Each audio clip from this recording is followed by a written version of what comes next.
spotted this game when it was in early access. I was going to review it a while back, but I decided that I'm going to avoid reviewing things in early access to prevent me nitpicking things that are probably already being worked on.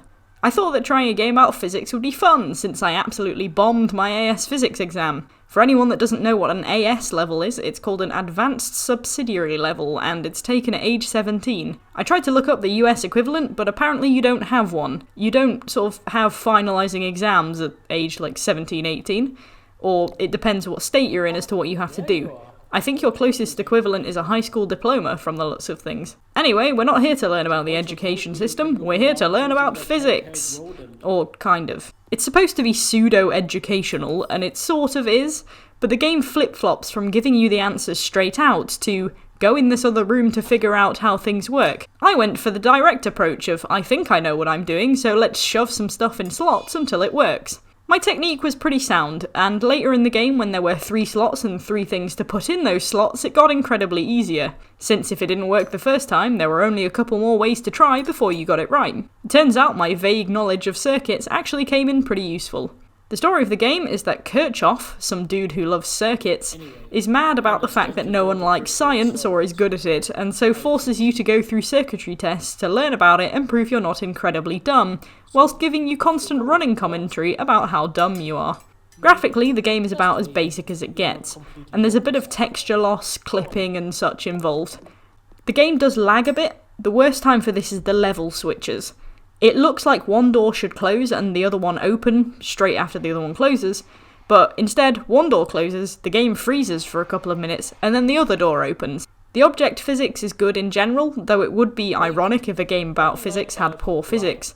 Although there was a time where the bits of tube I needed would bounce off something and vanish into thin air, but I think that only happened twice.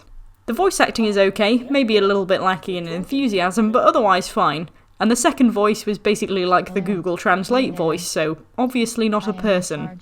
And the way it said Kirchhoff rattled my bones. There was music from the gramophones, unless you did what I did and tossed all the furniture around. Then it broke and stopped playing.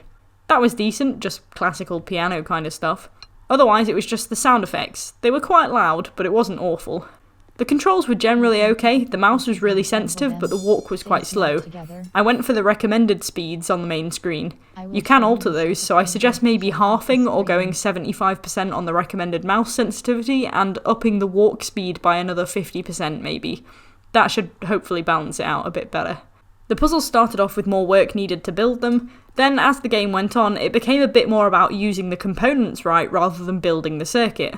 Although on the final puzzle that wasn't true because I had to get the left light on, right light off to begin with, then have the right light slowly turn on, and the left light turn down to off.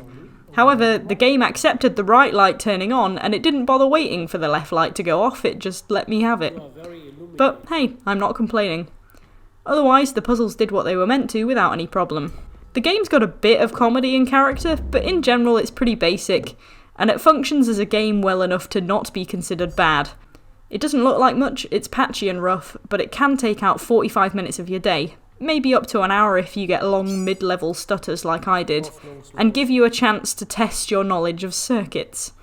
It's not bad, it's just fairly average. So, I'll give Kirchhoff's Revenge a 5 out of 10.